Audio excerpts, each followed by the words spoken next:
కొంతమంది నాయకులా లేకపోతే అందరూ అంతేనా? అనిత మేడం గారు, మిట్టల్ స్టీల్ ఫ్యాక్టరీ ఎవరి హయాంలో వచ్చింది, ఎవరి హయాంలో అగ్రిమెంట్ అయింది? జగన్ గారు ప్రభుత్వ హయాంలో వారు వచ్చి స్థలాన్ని వెరిఫై చేసుకొని వెళ్ళారు. ఇప్పుడు ప్రారంభిస్తున్నారు. ఆ క్రెడిట్ మన విద్యాశాఖ మంత్రి లోకేష్ గారి అకౌంట్లో వేయడానికి చాలా ప్రయత్నాలు చేస్తున్నారు. దానికి చంద్రబాబు నాయుడు ఏమో ఒకరికి పుట్టిన కొడుకు ఇంకొకరికి పేరు పెట్టుకుంటున్నారు అని సభలో మాట్లాడుతున్నారు. ఇంతకీ ఎవరికి పుట్టారు కరెక్ట్ చెప్పండి. ఆ మిట్టల్ వాళ్ళు ఏం చెప్తున్నారంటే మేము జగన్ ప్రభుత్వంలో ఉన్నప్పుడు మేము ఈ ప్రపోజల్ తీసుకొచ్చామని వాళ్ళే అంటున్నారు కదా. ఇంతకీ కరెక్ట్గా చెప్పండి, ఎవరికి పుట్టారు, ఎవరి పేరు పెట్టుకుంటారు?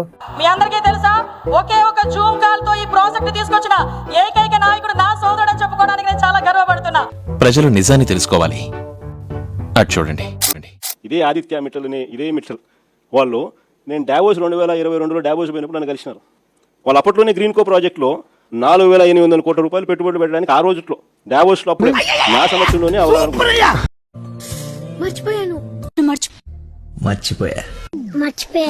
తెలీదు, గుర్తులేదు, మర్చిపోయా. తెలీదు, గుర్తులేదు.